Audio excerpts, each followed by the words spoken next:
Hi everyone. In today's video, we are going to expand on our expense tracker application where we are building our portfolio using Angular. So in this video, we are going to talk about guards and resolver. So without further ado, let me quickly share the screen. So we'll be discussing guards and resolvers. So let's just quickly see what are our prime objectives of looking into these. So what we have started with, when we have started, we were just having a blank boilerplate code, and then we moved to first we used signals, and then we moved to a reactive states, and we have validated the forms and built reactive forms. Then we do have created like multiple routing, multi-page routing in the HTTP like client usage using the JSON server. Then we opted for the local storage to using the effects, and then we have got our automated middleware, and then we used custom formats, and when we use like ngrx uh, signal store. So for automated middleware, we have used like interceptors. So these are basically all the things which we have covered so far. So like what we haven't built so far, like why we are trying to use this guards and resolver. So one thing is that we haven't built any access control. We have created a service, but we haven't effectively utilized that authentication service and the data readiness, which we'll be discussing shortly. So these two questions, like every production Angular app must answer. So one is that who is allowed here, because we are going to like guard certain pages, and we should not allow them without proper authentication. So right now, what is actually happening? Any visitor can visit the URL and they can add the expense. So in a real app, only authenticated user should be able to do that. And guard is the answer to this question. And the second thing is that is the data ready? So what is actually happening right now when a user like navigates to our dashboard? So the component render first and then fetches data. So what does it cause? It causes a brief loading spinner. So user have to wait and looking at the loading spinner. What does this resolver answers? This question is being solved by these resolvers by fetching data before the component even renders. So this video is going to answer both these, and we will be moving further ahead on with our expense tracker application. So let's just try to see like how they connect to what we have like built. So guards connect to the auth service, which I just mentioned. Like we have created an auth service, so we have built it, and auth service was having is login signal, the login and the logout, but we haven't used or protected like any routes out of it. So now what we are going to use, we are going to use a guard that is going to read this auth service dot is login, and based on that, it will allow the navigation or block it. So how they are going to connect to what we built. So again, the same is being continued for the resolver. So for resolver, we are going to expand on the like expense store. So what does expense store is doing right now? It's loading the expense, and it's also loading the limits. Right now, what is actually happening? It's being done on init with hooks calls. So by the time like on init fires, the component itself is ready for the rendering. So what is actually happening? The resolver calls these methods before even the component exists. So data is being ready on first fetch. What does it do? Our resolver is going to call these methods, which are part of the like expense store. So before this component is getting rendered, it's going to get called. So again, if we go on a like basic definition for a guard, so guard is a function that runs before Angular activate a route. And what does it do? It either returns true or false with a URL tree. So it blocks and redirects and provide a URL tree where we have the URL where it's being redirected. So Angular calls this automatically before rendering the matched component. So how you can see over here, like the function based like way of calling canActivate is being used over here. So the component never loads if the guard returns false. So it never like lands onto that component if this guard doesn't allow that. So it's like you can think of it as a security guard standing in front of a gate, and you will never be allowed to go to any apartment or any office if the guard doesn't allow you. So, and what a resolver is, a resolver itself again is a function that runs before Angular activates the route. So, and returns data that the component can use immediately. So it's something you can think of like before this like component is going to get rendered, it's going to get called. So you can see the resolve function. Again, it's a function. So what does Angular do? It waits for the resolver to complete before rendering the component. So by the time like dashboard component exists, load expense have already been called.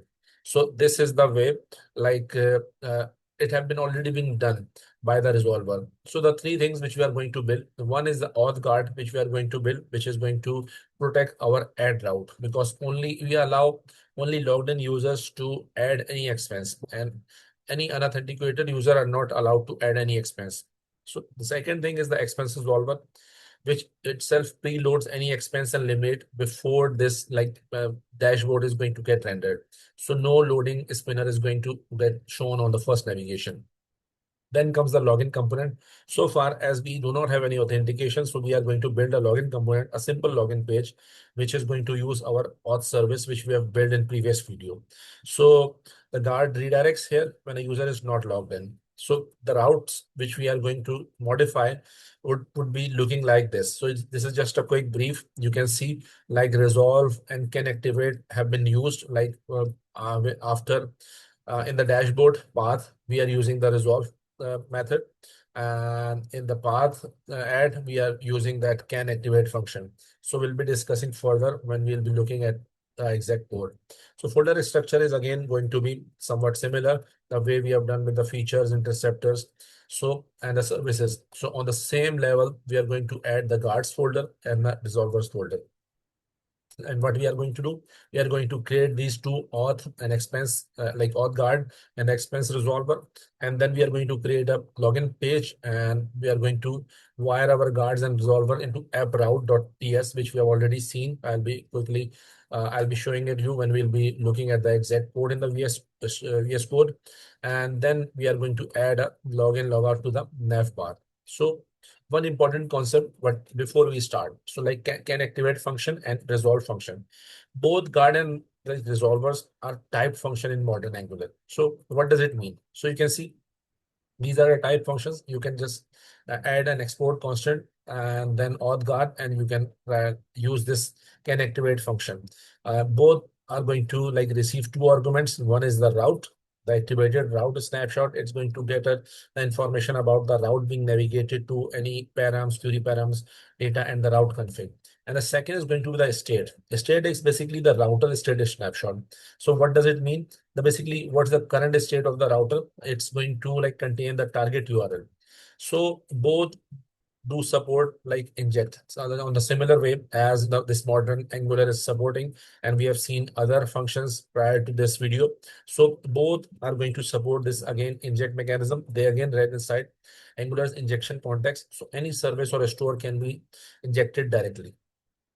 Why functional? Again, is coming to the same question which we have been looking and watching since last couple of videos, that most of the things have been moved from class-based to function-based approach in new like Angular. So like older Angular used to have class-based guards. So implementing canActivate interface. So this was the way of implementing it inside the old Angular. What it was doing, it was like creating a class Auth Guard, which eventually implements the canActivate interface, and the class have to implement the canActivate function.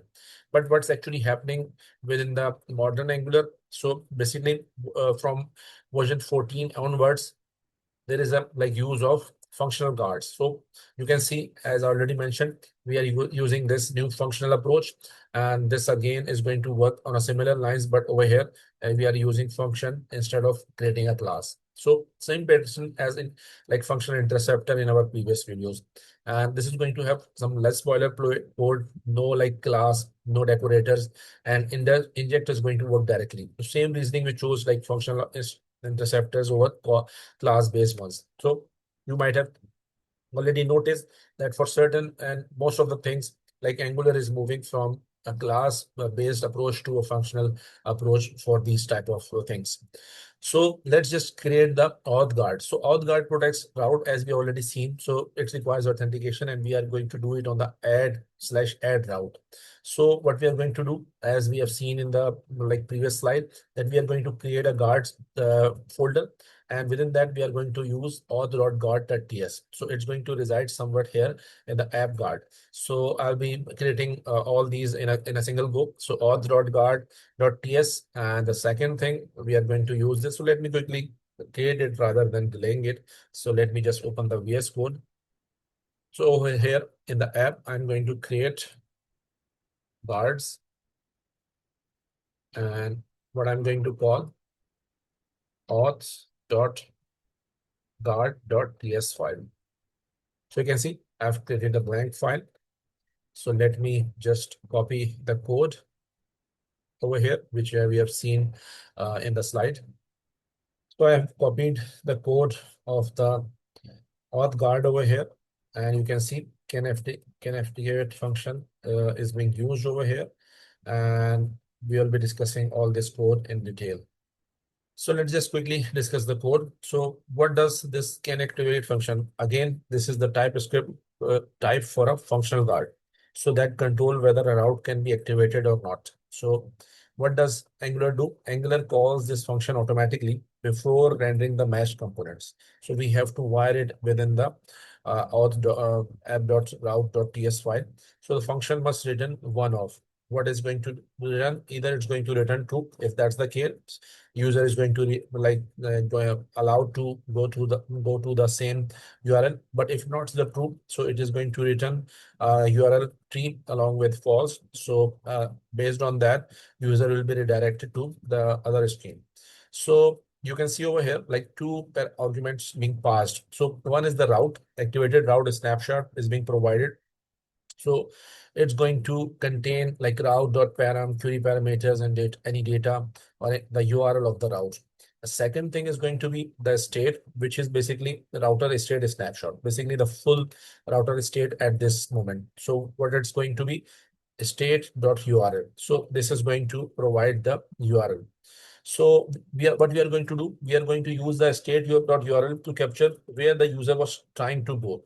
So currently, if the user was trying to access the ad, so after once like they log in, so what we can do based on this, we can directly like move the customer to that respective page. So this is going to happen. So now comes the AuthService.isLogin. So this is the service method. And what does it do? Basically, this reads the isLogin signal, which we have built in the auth service.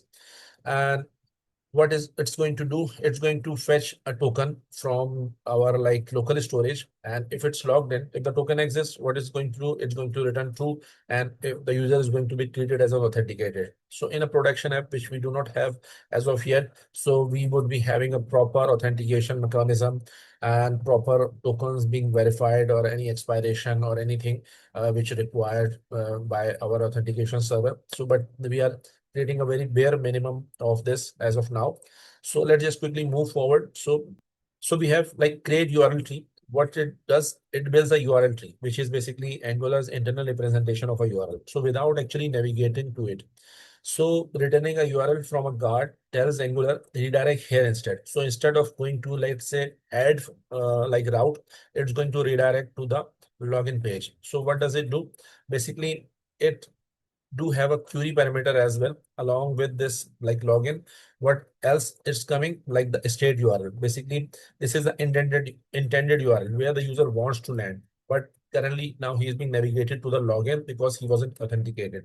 So once the user login, so login component reads like written URL from the query parameter and navigates there. So you can see like user tries to visit ad and guard is being fired. User was not logged in. Then he's redirected to the login. with the return URL for the ad. So this gives a seamless experience in a sense, like user land exactly where they intended to go for. But after logging, they are being redirected to the exact page they were trying to access. They weren't like being left straight in a sense that they are trying to guess where they were trying to land to. So with this being done, even here in the code, you can see like this return URL is being used and the router used it to navigate. So here comes the guard decision tree. What the actual user navigates, it's going to add to the ad like path. The auth guard fires, and if the user was logged in already, so it's going to render that. If it's not, so it's going to return a URL tree. So again, the same thing is going to happen. Router redirect to this, the login component renders, user try to log in successfully, the router again navigates to the ad. Then again the auth guard is going to fire again, but this time is login is going to return true. So this is the case. So one thing to note over here is that the guard is stateless. Stateless in a sense, it's not keeping track of any previous state, so it doesn't store anything. So if it reads the is login signal at the moment of navigation, first navigation, and make a decision. So every navigation, even the second navigation, which is going again to the guard route, it reruns the guard. So what does it do? If any token has been like expired mid-session, the guard catches it on the next navigation attempts and is going to redirect but again to the login page. So we are going to use the like second step and we are going to create a resolver. So what does resolver do? Which I've already know that we are going to use it to preload expenses and limit before the dashboard renders. So what we are going to do, again, we are going to do like create a resolvers folder, and here we are going to create a expense.resolver.ts file. So this is again on a somewhat similar level, which we are having guards. So next to the guard, we will be creating a resolver, and we are going to paste this code into the resolver. So let me create that code. So over here, I'm going to add resolvers, and within that, I'm going to create a file expense.resolver.ts, and let me copy the code. So I have copied the code, and you can see within the resolver function, what we are doing, we are injecting our expense store, which we have created in our last video, and we are calling the two functions on the store prior to like loading the component. So this way, these functions are getting loaded. So let's just dive deeper in the details of this. So what does it mean? As I just shown you the code over here. So what it's doing, basically, this is again the TypeScript type for a functional resolver. So what does this generic void means over here? So basically, this resolver is not returning any data to the component. It's just performing a side effect like loading data into the store before the component renders. So it's doing nothing else. So even we can return the data from a resolver if need be, but as our data, all our data is residing in the expense store, and which is already accessible via inject expense store from any component. So we do not need to pass data from one route to another. We just trigger the load and let the store handle the rest.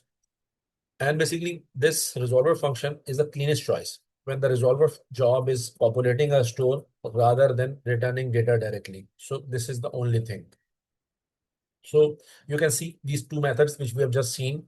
These are the methods we have already defined in with methods in last video. And they check if the data already exists before fetching, or if it doesn't. So calling them from the resolver is again safe, because even if like on init in with hooks already called them, so what is going to happen? The guard clause inside each method prevents duplicate fetch. So basically calling them from the resolver is safe. Like even if on init in with hook already called them, the guard clause inside each method itself is going to prevent duplicate fetches. So you can see if like this stored out expenses length is greater than 0, so it's going to return, it's not going to perform anything else. So the timing difference that with and without. So if we like use without resolver, so what's the current behavior? What is actually happening? User is going to navigate to dashboard.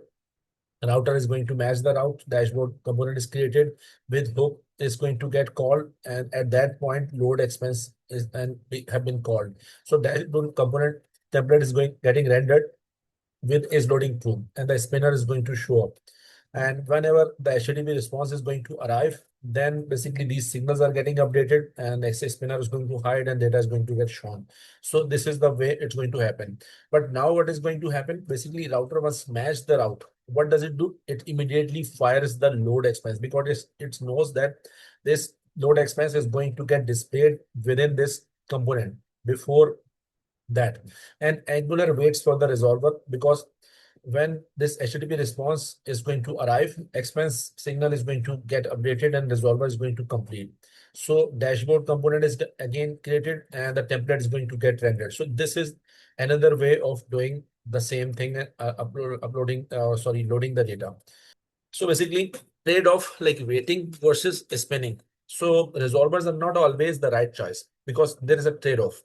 Let's say for our dashboard, the resolver is the right call because the summary cards and the budget bars are useless without data because they are not, they are, they're, it doesn't make sense having a summary card without having any data.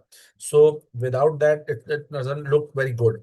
But there is nothing meaningful to show and it's better to wait rather than render it with empty thing. So for the expense list page, a resolver is like less important. So we could show the filter pairs and empty like state immediately. So while loading data. So at that point of time, we might not be using that. So what happens like if a resolver fails because the resolver itself is calling certain functions. So let's say if a load expense itself fail, let's say the API is down, the local storage is empty.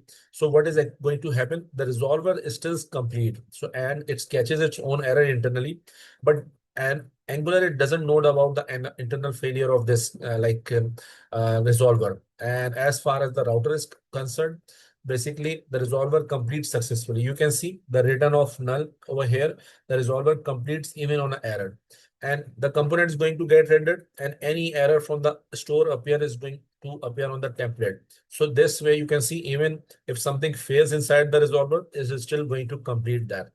And this is the right behavior because we like never want a resolver failure to completely block the navigation or want to make our application stuck in the middle of nowhere. So one more thing, like our resolver itself is technically synchronous. Why do is it's synchronous? Because it's using a fire and forget pattern when it's being called. So it just call store.load expense and then fire an HTTP request internally, but the resolver function itself returns void. So it have nothing to return. It has just invoked that and it's going to return back. And Angular doesn't wait for the HTTP request because it has nothing to do with this resolver. It's going to happen behind the scene and it's just call the methods and move on. So what is actually happening over there? So the data is going to get loaded behind the scene.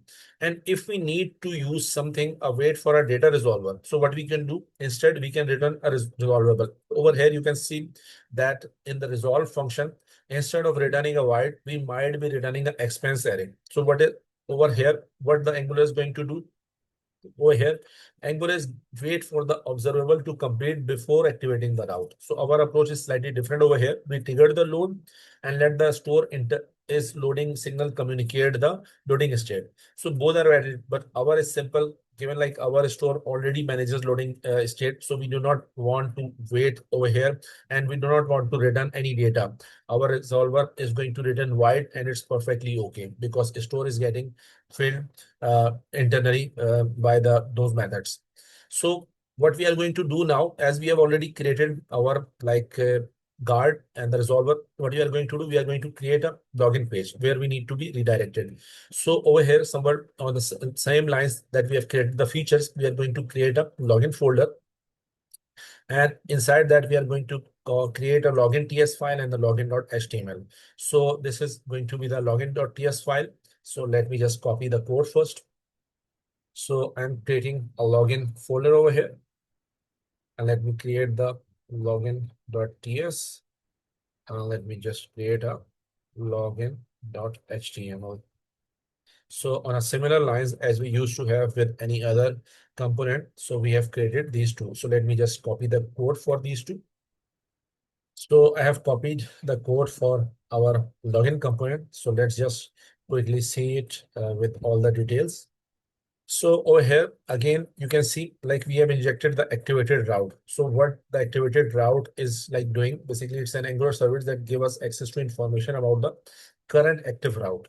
And it's going to include the query parameters, and we are going to inject to read return URL. So again, the return URL which we require, so it's being used. So you can see that we are going to get the return URL over here.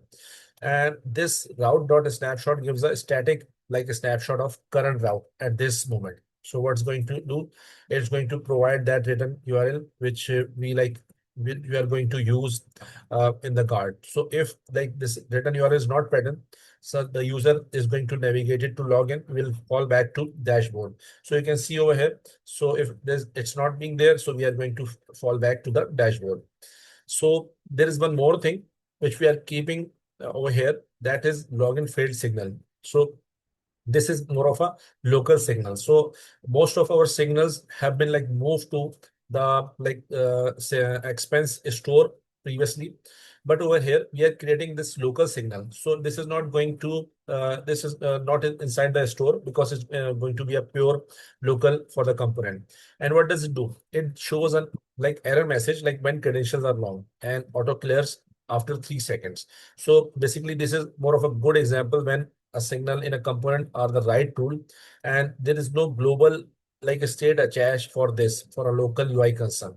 So this way, this signal is only like related or scoped to this component only. So with this being done, we have a AuthService method which is going to get called along with the like users and password which we have created, and it's going to return either success or fall. If the like if you might recall, we'll be looking at the auth service when I'll be looking if I'm going to the code. So we have created this login method, and there were like a hard-coded username and password is being used, admin and the password, and it's going to return true and false based on what we are entering. So basically, it's just a simplest synchronous check. And in production, again, as you know, that it would be a async HTTP call returning an observable, or there might be other way of doing this authentication. So continue as a guest again. If not, like not every user wants to log in. So what they can do, they can use these like routes like dashboard, expense and budgets with being unprotected. Only add like route is requiring login here. So we are only restricting add route. So the like all the other guests, like the host who want to continue as guests, our will be allowed to like navigate other pages. So only they can't add any expense. So what we are going to do, like I have already pasted this login code. So what's worth noting in the HTML? So the full page is a centered layout. One thing which we have done, because most of the login page you might have seen, they are somewhat centered. So we have used minimum height as 100 vertical hedge, which is going to like use outer div at least as tall as the viewport. And the second thing which we have used is a display flex along with the align like item center. What is going to do along with the justify content center, it's create the card both vertically and horizontally in center. So this is the standard pattern. So login pages are shown in the middle of the page. So the demo credentials hint, we are showing it again over here using the HTML. So at least the user know that if he wants to add a expense, how he can move to, because this is like the login page usually do not have the navbar. So but over here, like as our app.html like sits outside, so it's going to appear on every page. So again, the login page will also show the navbar too. This is at least fine for the time being, and will be later improvising on this. So we'll keep that. So what we are going to do, we are going to test these credentials like admin and password. If this is wrong, so we are not going to get redirected. So this way, we have created three things as of now: the guard, the resolver, and this login page. So now what we need to do, we need to use like this app.routes.ts to be improvised, because this is where we need to add these guards and the resolver. So we need to update the like routes to use the guard on add and the resolver on the dashboard, and add the new login route as well. So I'm going to open this. So what we are going to do, I'm going to like on the login, you can see already lazy loading was standard being implemented. So for that, we do not need any guard because only guard is required on the ad. So let's just quickly copy the code first, and then I'll be discussing this in detail. So you can see I have copied the code, and over here, if I discuss login and dashboard, over here you can see within the dashboard what we have done. The resolve is being added over here, and if I go to the add, which over here you can see this canActivate is being used with the Auth Guard. And what else? So these are the two. So let's just quickly discuss in detail on the slides. So what does it going to do? On the dashboard, we are having a resolver with the data expense resolver. And what does it take? It takes an object like where each key is a name and each value is a resolver function. So Angular calls every resolver in the object before activating the route. So you can see like resolver can be taken it can have multiple resolvers, and the data key over here is like arbitrary. We named it data. It could have been anything. So it only matters if you want to read the resolved values inside the component or not. Since our resolver is already returning white, so we do not need to like read that. And one more thing, like Angular waits for all resolver to complete like before rendering the component. So since our resolver calls this and fire this HTTP request, so Angular technically do not wait for the HTTP request itself. And it's the method call, and it's just Angular just move on. But there could be multiple resolvers over there as well. So for a like true blocking resolver that waits for the HTTP response, we need to return an observable. As we have just discussed that instead of returning void, we might need to return any observable, and then we can use that. But as we have discussed the trade-off, so let's just move forward. So you can see over here, like on the ad, what we have the canActivate Auth Guard. So what this does, it takes an array of guard functions. So like array Angular run them in order before activating the route. So in a similar way as we have used custom pipes, so these Auth Guards can have like multiple guards. So if any guard return a true or false, so what is going to actually happen? We are going to return back to the main login page. So nothing is going to be allowed. The reason is that for having like multiple auth guard functions, let's say if we want to have an authentication guard, then once a person is authenticated, we might need to have a role guard as well. So there might be a possibility that the person is authenticated, but he is not in admin role, and that page requires an admin role to be used. And the second thing is that there could be a subscription guard. Subscription means certain features are being subscription enabled. So if a person haven't subscribed to those features, so he should not be allowed to move that way. So this is the way these guards have been like used in certain combination, and with that we can prevent any user to access any specific route.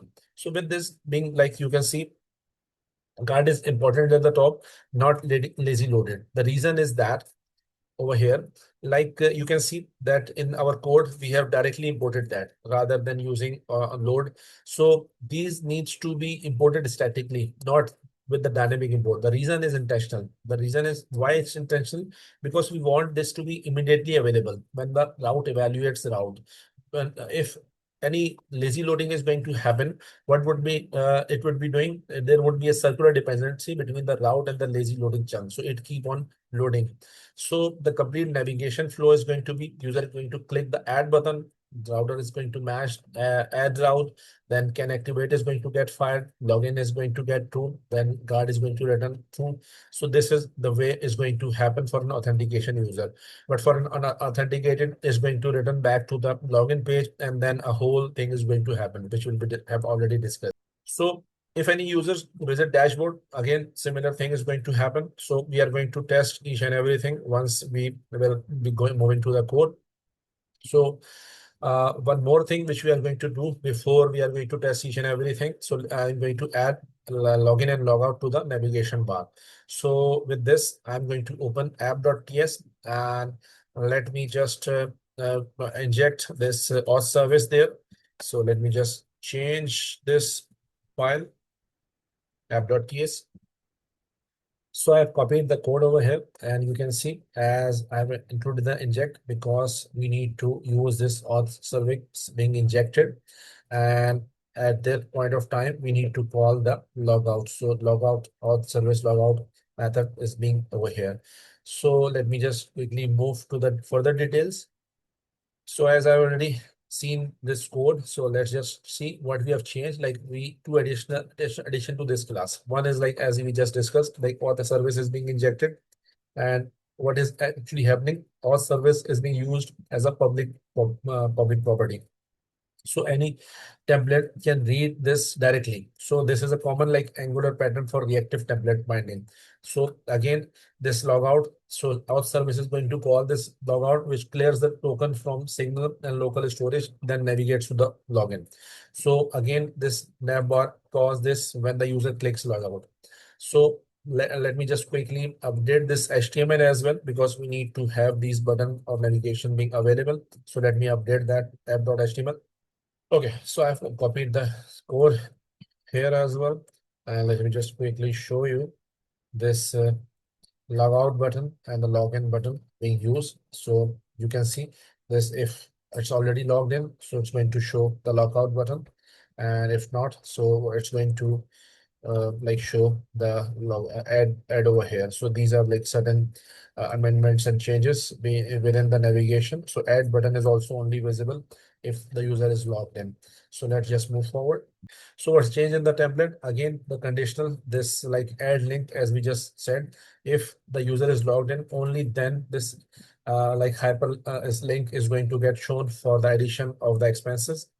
And if like add button is going only to appear at this, already discussed that. So this is payment confusing the user if he's not logged in.